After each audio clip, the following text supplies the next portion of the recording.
کر کے گزر جاؤں گا۔ قرآن مجید کا موضوع ہے توحید، قرآن مجید کا عملی پیغام ہے تقوی۔ قرآن مجید نے پورے انسانی معاشرے کو منظم کرنے کے لیے کوئی ایک نظام بھی دیا ہوگا۔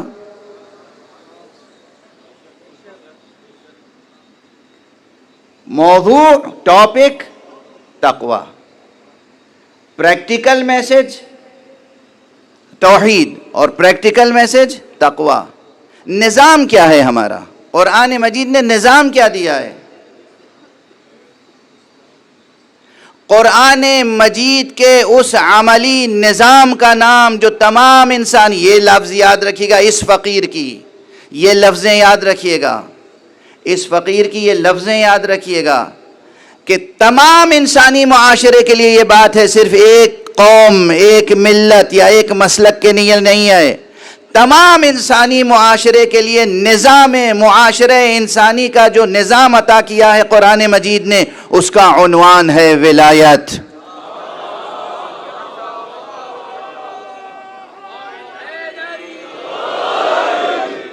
بہرحال یہ سبق تازہ کرنا مجھے ضروری محسوس ہوا، کیونکہ آج آخری مجلس ہے اس سفر میں یہاں پر، تو یہاں جہاں تک خواتین و حضرات، جوان بچے سن رہے ہیں، ان کے لیے یہ تین لفظیں یاد رکھیں گے اور یہ بحث یاد رکھیں گے تو بہت بڑی باتیں سمٹ کے ذہن میں یکجا ہو جائیں گی کہ قرآن مجید کا موضوع ہے توحید، قرآن مجید کا عملی پیغام ہے تقوی، اور قرآن مجید نے جو نظام دیا ہے اس نظام کا نام ہے،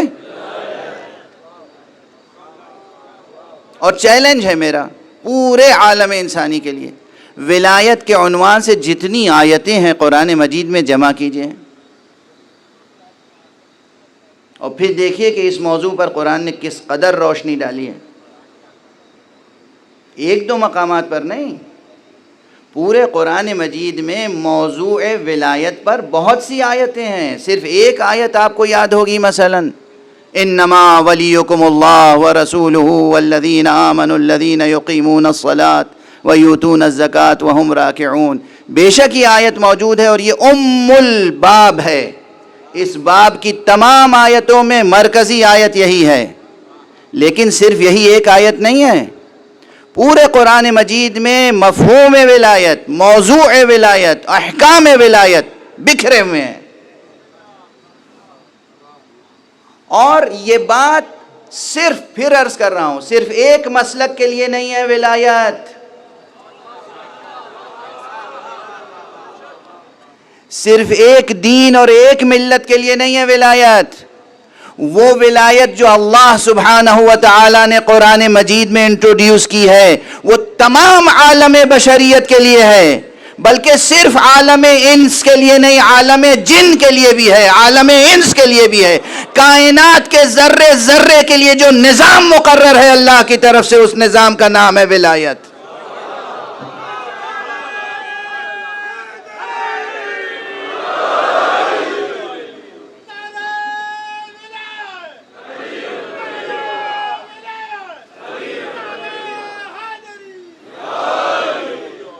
ہاں یہ مطلب تشریح طلب ضرور ہے، علماء، فقہاء، مفسرین، قانون داں حضرات، دانشور صاحبان سر جوڑ کے بیٹھیں، اس فقیر کی بات پر ذرا غور کریں جو عرض کر رہا ہوں۔ قرآن مجید کی آیتوں سے اور پیغمبر اکرم صلی اللہ علیہ وآلہ وسلم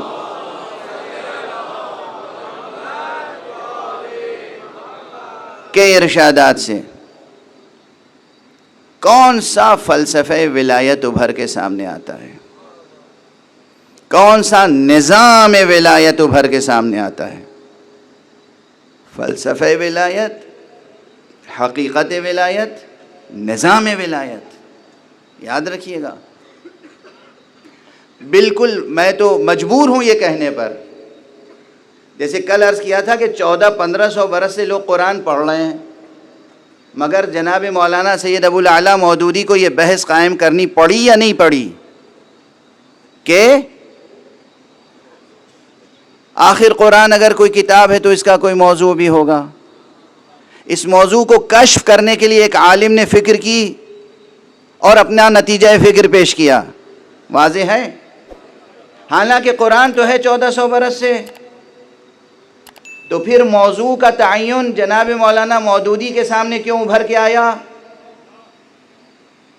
بس اب اس پر بحث نہیں کروں گا. اسی طرح کوئی کہے کہ یہ جو آج کل نظام ولایت کی بحث کرتے ہیں آپ حضرات، 1400 برس سے جو شریعت کا سلسلہ چلا آ رہا ہے، اس شریعت کے سلسلے میں یہ لفظ ہم نے اس سے پہلے نہیں سنا. ارے اس سے پہلے نہیں سنا تو آپ کو یہ یقین رکھنا چاہیے کہ فکر انسانی کے ارتقاء کا سفر جاری ہے. ہر علم میں ارتقاء کا سفر جاری ہے. ہر علم میں ارتقاء کا سفر جاری ہے. قرآن فہمی میں بھی ارتقاء کا سفر جاری ہے، فقہی فکر بھی جاری ہے، شریعت فہمی میں بھی ارتقاء کا سفر جاری ہے.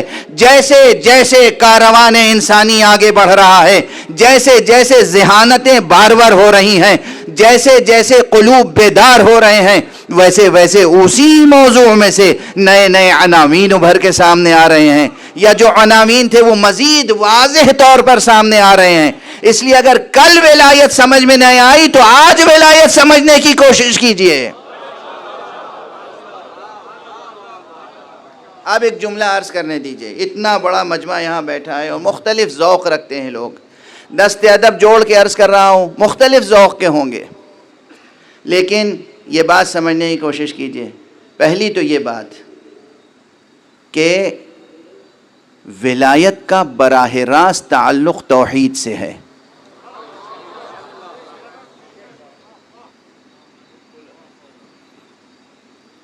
بغیر توحید حق صمدی ولایت کا کوئی مفہوم نہیں رہ جاتا.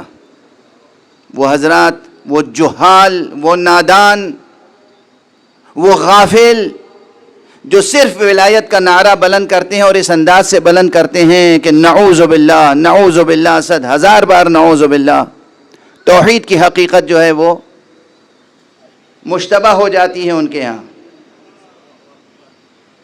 وہ یہ یاد رکھیں، یہ محض نادانی ہے، یہ محض جہالت ہے. ولایت کا کوئی وجود نہیں ہے اگر توحید نہ ہو.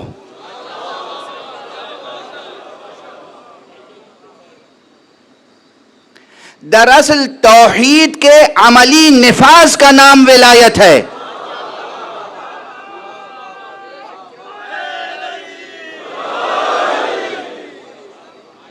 یہ چھوٹا سا جملہ یاد رہ جائے گا اس فقیر کا. ولایت کا دم بھرنے والوں، ولایت توحید کے نفاذ کا نام ہے. ویسے ہی جیسے میں نے عرض کیا کہ حمد الہی بھی کریں تو حمد الہی پھر صرف زبان سے نہ ہو بلکہ انداز سے، اطوار سے، اسلوب حیات سے حمد الہی ظاہر ہو. ہر شے کی قدردانی حمد الہی ہے. ہر شے کی قدردانی حمد الہی ہے. ہر شے کی قدر شناسی حمد الہی ہے. ہر شے کی اصلی قیمت کو پہچاننا حمد الہی ہے. اور ہر شے کی اصلی قیمت کو ادا کرنا عبادت الہی ہے. واضح ہے یہ بات؟ تو جس طرح حمد کا نفاذ ہمارے عمل میں ہو رہا ہے، اسی طرح جب مکمل حقیقت توحید کا نفاذ زندگی میں ہوگا تو اس کی شکل کوئی اور نہیں ہوگی بجز ولایت. ولایت نفاذ حقیقت توحید کا نام ہے. یعنی ولایت عام انسانی زندگی میں اور اس کائنات کی لہلہاتی ہوئی زندگانی میں، ماحول زندگی میں توحید کی عملی تجلیوں کا نام ہے ولایت. ولایت کو اس عنوان سے سمجھنے کی کوشش کیجئے. صرف لفظ ولایت دہراتے رہنے سے ولایت کا حق ادا نہیں ہوگا. اب دیکھیے کہ اردو میں لفظ ولایت کا کیسا کیسا غلط استعمال ہوا ہے. اردو میں، آپ کی زبان میں یہاں ادبا شعراء بہت سے بیٹھے ہوں گے، لغت نگار حضرات بیٹھے ہوں گے، لغات پر ڈکشنری پہ نظر ہوگی. لفظ ولایت کا یہاں بہت سے حضرات بڑے بوڑھے بیٹھے ہوں گے جن کے سر کے بال سفید ہیں، اگرچہ یہ سامنے جو بیٹھے ہیں انہوں نے خضاب لگا رکھا ہے غالباً. لیکن اصلی جو نور ہوتا ہے وہ کسی خضاب سے چھپتا نہیں ہے، تو اندازہ ہو جاتا ہے۔ یہ جو بزرگ حضرات ہیں، یہ نوجوان بچے پوچھیں ذرا اپنے بوڑھے بزرگوں سے، میں نے دونوں لفظیں استعمال کر لی، بوڑھے بزرگ بھی، ورزے کہنا تو یہ چاہتا ہوں کہ ہر بوڑھا بزرگ نہیں ہوتا، بزرگی کوئی اور شے ہے، بڑھاپا کوئی اور شے ہے، اور اسی طرح ہر جوان جوان مرد نہیں ہوتا، ظاہری جوانی کچھ اور ہے، جوان مردی کچھ اور ہے، تو ہم اپنے جوانوں سے جوان مردی چاہتے ہیں، بوڑھوں سے بزرگی چاہتے ہیں۔ ان سے پوچھئے کہ جب انگریز بہادر کی حکومت تھی یہاں تو معلوم ہے کیا کہا جاتا تھا؟ بعض جو سرمایہ دار حضرات صاحب حیثیت حضرات اس زمانے میں اپنے بچوں کو بھیجتے تھے لندن تعلیم حاصل کرنے کے لیے، تو وہ کیا کہتے تھے؟ میرا بچہ ولایت گیا ہے۔ اے سبحان اللہ!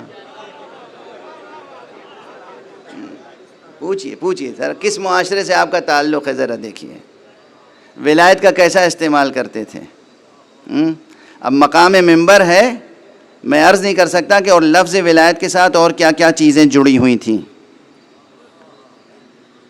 میرا اپنا ذوق ہے، بعض الفاظ میں منبر سے استعمال نہیں کر سکتا، لیکن ڈکشنری میں موجود ہے، اٹھا کے دیکھ لیجئے گا، مہذب اللغات دیکھ لیجئے، تاریخی اردو لغت دیکھ لیجئے، کہیں دیکھ لیجئے کہ ولایت کے لفظ کے ساتھ آپ لوگوں نے کیا کیا جوڑ رکھا تھا۔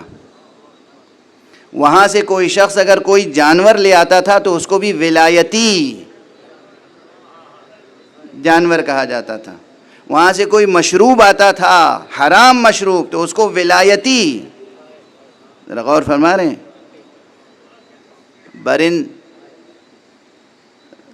برن کیا کہوں، ذوق و دانش ببایت گریست، اس ذوق پر اور اس دانش پر رونے کے علاوہ اور کیا چاہ رہا ہے؟ اپنی زبان تہذیب سے جڑی ہوتی ہے نا، زبان تہذیب کی نمائندگی کرتی ہے۔ یہ کیا پستی تھی، کیا ذوق کی خرابی تھی کہ اگر کوئی شخص لندن گیا ہے تعلیم حاصل کرنے یا تجارت کرنے یا کسی غرض سے تو آپ کہہ رہے ہیں ولایت گیا ہے۔ ولایت دیکھیے کہ آپ کے تہذیبی کلیدی الفاظ کو کس کس طرح پامال کیا گیا، اور اس وقت خاموش رہے آپ، اور آج جب ولایت کو دوبارہ اس کا اصلی مرتبہ مل رہا ہے تو اس وقت آپ معترض ہو رہے ہیں۔ ولایت اگر انگریزوں سے جڑ جائے تو قبول کرتے ہیں، فقیہ سے جڑ جائے تو اعتراض کرتے ہیں۔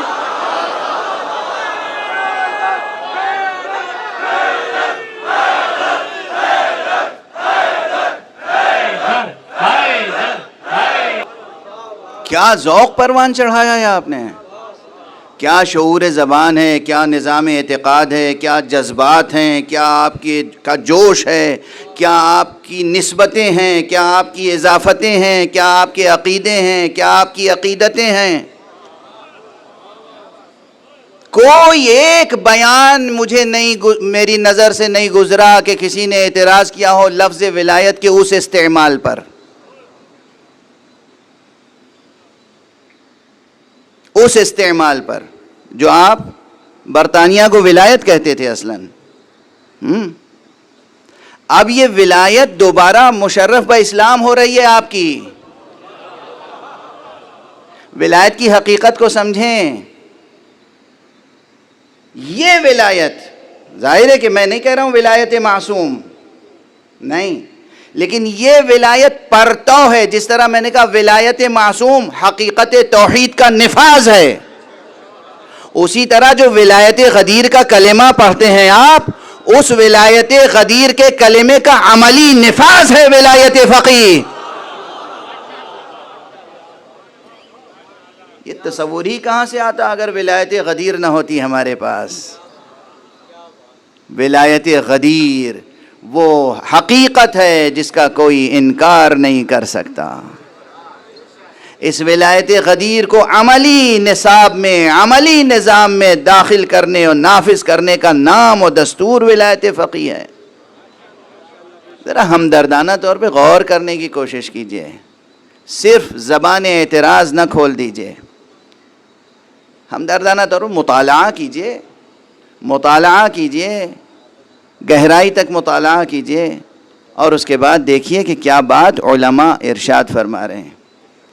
مثلا بہت سے حضرات کہتے ہیں کہ اب آ گئی ہے براہ راست بات تو کہتا ہی چلوں۔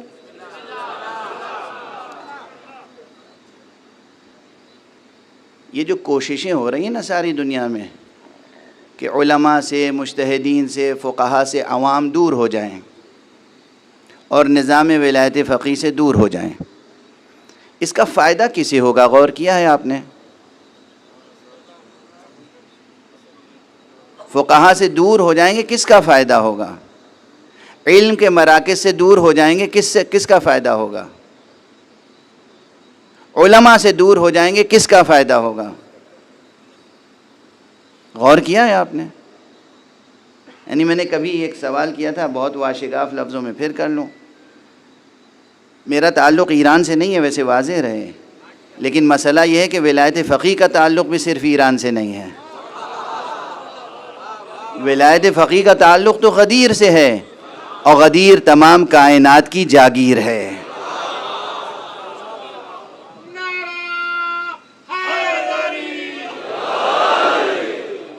ولایت امیر المومنین علی ابن ابی طالب علیہ الصلاۃ والسلام،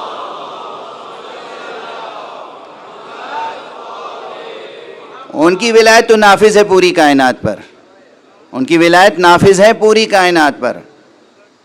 ذرہ ذرہ مطیع فرمانے خدا ہے، اور ذرے ذرے پر اللہ کا ولی حکمراں ہے۔ بے شک ذرے ذرے پر اللہ کا ولی مطلق امیر المومنین علی ابن ابی طالب کا حکم جاری ہے۔ ایک یہ انسان وہ طبقہ ہے نا، سب سے زیادہ مشکلیں انسان کے ساتھ ہوتی ہیں۔ ذرے پر، حجر پر، مدر پر، ستاروں سے لے کے ذروں تک ہر شے کو اللہ نے جو حکم دے دیا، وہ اس حکم کے پابند ہیں۔ حکم کی خلاف ورزی کون کرتا ہے؟ صرف انسان۔ تو یہ انسان کے لیے ضرورت ہوتی ہے کہ الگ سے ایک گورنر بٹھایا جائے اس پر، الگ سے کوئی نہ کوئی حکمراں، کوئی نگراں، کوئی گورنر بٹھایا جائے۔ جب امیر المومنین علی ابن ابی طالب علیہ الصلاۃ والسلام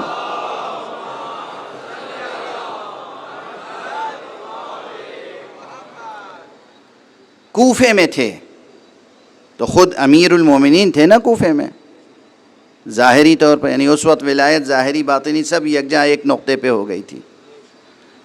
اس کے باوجود مملکت اسلامی کے مختلف صوبوں میں ان کے گورنر اور سفیر تھے یا نہیں تھے؟ تھے۔ کہیں جناب مالک اشتر کو بھیجا تھا آپ نے گورنر بنا کے؟ کہیں جناب محمد ابن ابی بکر کو بھیجا تھا گورنر بنا کے؟ کہیں حضرت عبداللہ ابن عباس کو بھیجا تھا گورنر بنا کے؟ کہیں جناب حضرت قیس ابن سعد ابن عبادہ انصاری کو بھیجا تھا آپ نے گورنر بنا کے؟ مختلف جگہوں پر آپ نے مختلف گورنر بھیجے تھے یا نہیں؟ ولی مطلق خود تھے، مختلف جگہوں پہ گورنر تھے۔ اب وہاں کی رعایا یہ کہتی کہ ہم تمہیں تسلیم ہی نہیں کرتے، ہم تو بس علی علی کرتے ہیں۔ یہ معقول رویہ ہے؟ نہیں ہے۔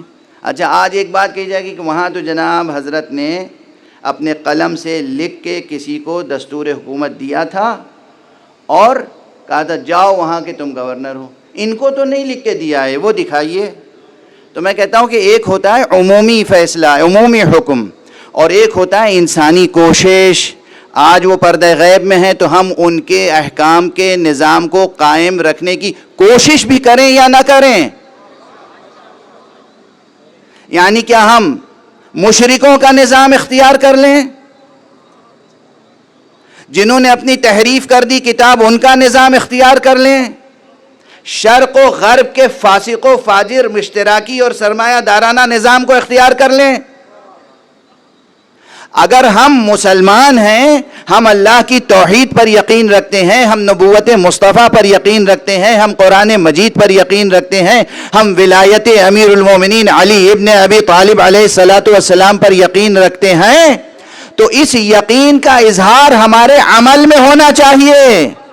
اور عمل کا تقاضا یہ ہے کہ وہ سامنے ہوں یا نہ ہو. سامنے ہو اور اطاعت کی تو کون سی بڑی اطاعت ہے. آقا بظاہر آپ ہمارے سامنے نہیں ہیں, آپ کا فرزند بھی پردہ غیب میں ہے, پھر بھی دیکھیے ہم اپنی پوری کوشش کر رہے ہیں کہ آپ ہی کا نظام برقرار رہے. بس اس کوشش کا نام ہے نظام ولی فقیہ, نظام ولایت فقیہ. اس کوشش کا نام ہے, اس انسانی کوشش کا نام ہے اہل بیت کے مکتب سے بصیرت حاصل کر کے, اہل بیت اطہار کے مکتب سے بصیرت حاصل کر کے, علم حاصل کر کے, تربیت حاصل کر کے یہ کوشش ہے کہ نظام انسانی, نظام اسلامی, نظام ولایت ہو. اس لیے کہ یہی نظام ہے جو قرآن مجید نے دیا ہے. اس کے علاوہ کوئی نظام اور نہیں ہے جو قرآن مجید سے استنباط ہو سکے. یہاں ٹھہر کے ایک بات اور عرض کر دوں, یہ بھی ظاہر ہے کہ پرانا ہی جملہ ہے. جب خود میں اپنے پرانے جملے دہراتا ہوں تو مجھے اچھا نہیں لگتا ہے کوئی بہت زیادہ, کیونکہ بہت سے تازہ مطالب گزارش کرنے کی ضرورت ہوتی ہے. لیکن تکرار مطلب یعنی مکرر عرض کرنا بھی ضرورتاً ہوتا ہے. بعض حضرات سرے سے کہہ دیتے ہیں کہ قرآن مجید نے کوئی واضح نظام حکومت نہیں دیا. کہتے نہیں کہتے. تو میں عرض کرتا ہوں کہ دو بیانات ہیں آپ کے, ذرا غور کر لیجئے, اس میں تضاد تو نہیں ہے کہیں. ایک طرف آپ کا یہ بیان کہ قرآن مجید اور اسلام نے انسانی زندگی کے ہر شعبے پر روشنی ڈالی ہے, ایک مکمل نظام ہے. ہر واعظ, ہر فقیہ, ہر مفسر یہ کہتے ہوئے تھکتا نہیں ہے کہ قرآن مجید اور اسلام پوری انسانی زندگی کے لیے مکمل نظام ہے, مکمل نظام ہے, مکمل نظام ہے. ایک طرف یہ اعلان اور دوسری طرف یہ اعلان کہ قرآن مجید نے کوئی واضح حکومت کا دستور نہیں دیا. تو یہ نقص ہے یا کمال؟ اگر ہر شے پر روشنی ڈالی ہے تو اس انسانی زندگی میں حکومت کوئی چھوٹا مسئلہ ہے؟ آپ کا بچہ پیدا ہوتا ہے تو اس کا نام رجسٹریشن کرنے کہاں جاتے ہیں؟ کوئی حکومت کا نظام ہونا چاہیے. وفات ہوتی ہے کسی کی تو کہاں رجسٹریشن ہوتا ہے؟ تعلیم حاصل کرتا ہے بچہ تو سند کون رجسٹر کرتا ہے؟ کہیں سفر کرنا ہوتا ہے تو سہولت سفر کے لیے آپ کو پاسپورٹ وغیرہ کون جاری کرتا ہے؟ یعنی تعلیم سے لے کر, صحت سے لے کر, تجارت سے لے کر, زراعت سے لے کر, ولادت سے لے کر وفات تک پوری انسانی زندگی میں جو سب سے بڑا اثر انداز ہونے والا مسئلہ ہے وہ ہے مسئلہ حکومت.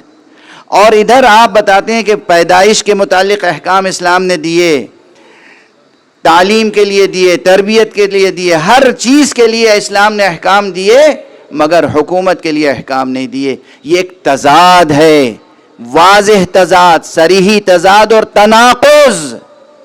یہ تناقض دور کریں اور باور کریں, قرآن مجید کو کھلی ہوئی آنکھوں سے, کھلے ہوئے دل سے مطالعہ کریں. قرآن مجید نے نظام انسانی کی تنظیم کے لیے اور قیام حکومت کے لیے بھی ایک مکمل نظام اور نظریہ عطا کیا ہے جس کا نام ولایت ہے. جب معصوم موجود ہو تو معصوم کی ولایت نافذ ہوگی. جب معصوم پردہ غیب میں ہو تو نائب معصوم کوئی نہ کوئی ہوگا جو اس ولایت کے نظام کو نافذ کرے گا. اسے دل و جان سے قبول فرمائیں. اگر آپ کو ولایت غدیر کا حق ادا کرنا ہے, اگر امیر المؤمنین علی ابن ابی طالب علیہ السلام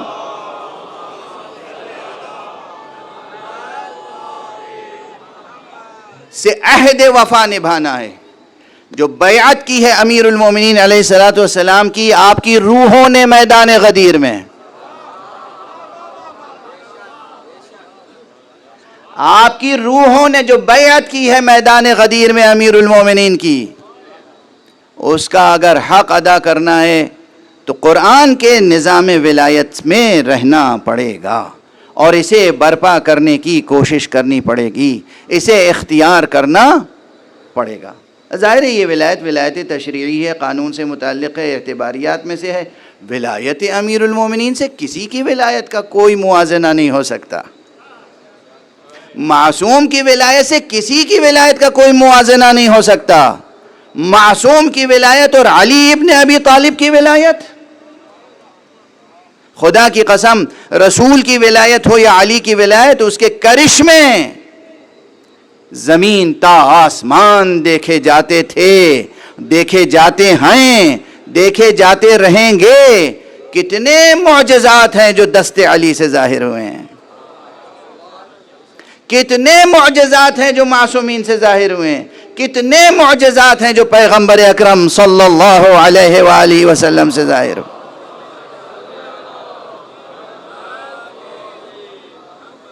یہ مجمع کم سے کم جو میرے سامنے بیٹھا ہوا ہے، مجھے یقین ہے کہ اسے ان مطالب میں کوئی شک و شبہ نہیں ہوگا. بہت سے لوگ ہیں معجزات کا انکار کرتے ہیں، روایات کا انکار کرتے ہیں، لیکن میں معجزہ رد الشمس تک بھی کسی معجزے کا انکار کرنے والوں میں سے نہیں ہوں. مجھے یقین ہے ان تمام معجزات پر. میں نے کیا عرض کیا تھا تقریر کے آغاز میں؟ ولایت نفاذ توحید کا نام ہے. وجود سورج کا دلیل باری تعالی ہے، لیکن سورج کا غروب کے بعد پلٹ آنا نظام ولایت کی گواہی ہے.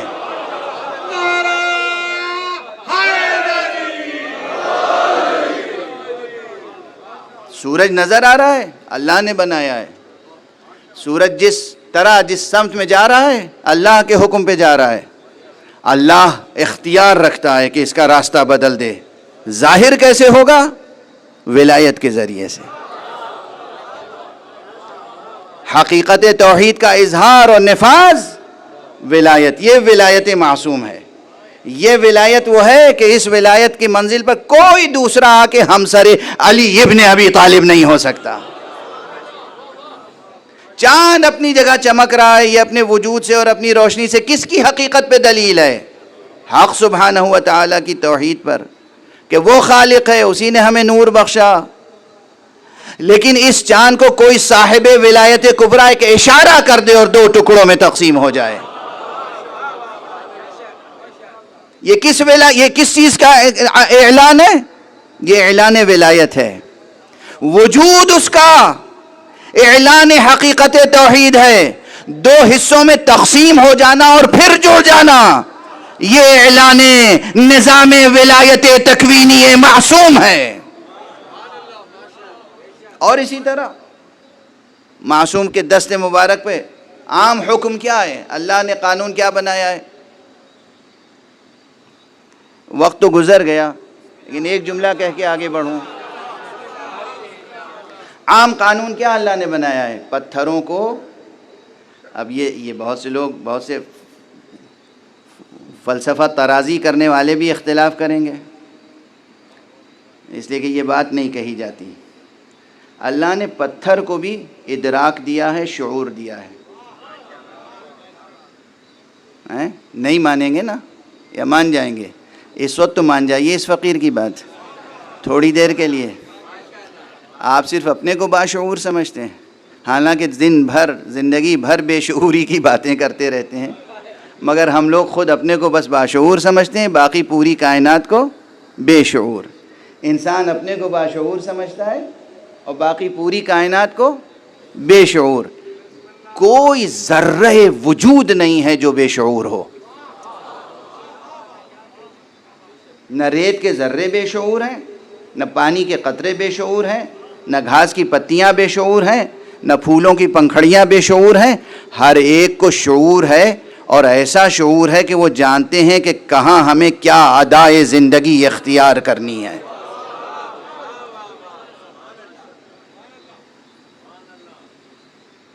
یہ بحث بڑی فلسفیانہ بحث ہے، بہت فلسفیانہ بحث ہے. ہر موجود جس سطح وجود پر ہے، اسی سطح وجود کی مناسبت سے اس کے پاس شعور بھی ہے، اختیار بھی ہے. جو جس سطح وجود پر ہے، اور سطح وجود کی لامتناہی ہیں، وجود کی سطحیں لامتناہی ہیں، لیکن جو جس سطح وجود پر ہے اس اپنی سطح وجود کے مطابق اس کے پاس شعور ہے، اور ارادہ ہے، اور اختیار ہے، اور فعالیت ہے، اور اس کا اپنی سطح وجودی کے مطابق سفر کمال ہے. بحث بہت دقیق ہے یہ، بہت بہت دقیق، عریق، عمیق. اور اس میں علم کلام کے بعض حضرات جو کلاسیکی ہیں وہ آ کے سامنے کھڑے ہو جائیں گے کہ صاحب ہمارے تو دلائل میں سے ایک دلیل یہ ہے کہ باقی چیزوں میں شعور نہیں ہے، انسان میں شعور ہے. وہ پرانا علم کلام ہے، اسے بدلنا پڑے گا. اب وہ پرانا علم کلام ہے، اسے سرے سے بدلنا پڑے گا. جب وجود شناسی کی بحث، یہ جو ارسطوٹل سے چلی آ رہی ہے آنٹولوجی، یہ جو ماڈرن آنٹولوجی ہوگی، اس میں ماننا پڑے گا کہ وجود کے پاس شعور ہے، اور جو موجود جس سطح پر ہے اسی سطح کے مطابق اسے شعور بھی ہے، ادراک بھی ہے. تو اللہ سبحانہ و تعالی نے پتھروں کو بھی شعور دیا ہے، لیکن انہیں یہ حکم دے دیا ہے کہ دیکھو تم اپنے احساس کا، اپنے ادراک کا اظہار نہ کرنا جب تک ہماری طرف سے اشارہ نہ ہو. انسان کو چھوٹ دے رکھی ہے، انسان اپنے اچھے برے ہر طرح کے احساسات کا جا بے جا ہر طرح سے اظہار کرتا رہتا ہے. ذرا سا درد ہوا اظہار ہو گیا، ذرا سا دکھ ہوا اظہار ہو گیا، ذرا سی خوشی ہوئی، مسرت حاصل ہوئی، اظہار کر بیٹھے. مصلحت ہے اظہار کی، مصلحت نہیں ہے اظہار کی، لیکن جا بے جا انسان اپنے شعور کا، اپنے ادراکات کا، اپنے جذبات کا، اپنے احساسات کا اعلان کرتا رہتا ہے. تو اس کو کہنا پڑتا ہے بھیا ذرا صبر سے کام لیجئے، ضبط سے کام لیجئے، سلیقے سے کام لیجئے. ہر جگہ ہر بات کہی نہیں جاتی، ہر ایک سے اپنا دکھ بیان نہیں کیا جاتا، ہر ایک کے سامنے درد رویا نہیں جاتا. انسان سے یہ کہا جاتا ہے، اور ان کے لیے مطمئن ہے پروردگار کہ ہم نے کہہ دیا ہے پتھر سے کہ خاموش رہنا، تو خاموش رہے گا. جب اشارہ ہوگا کوئی تبھی بولے گا. پتھر کا سکوت توحید باری کی حقیقت پر دلیل ہے، اور جب کوئی صاحب ولایت سامنے آ جائے تو پتھر کا کلام نظام ولایت پر دلیل بنتا.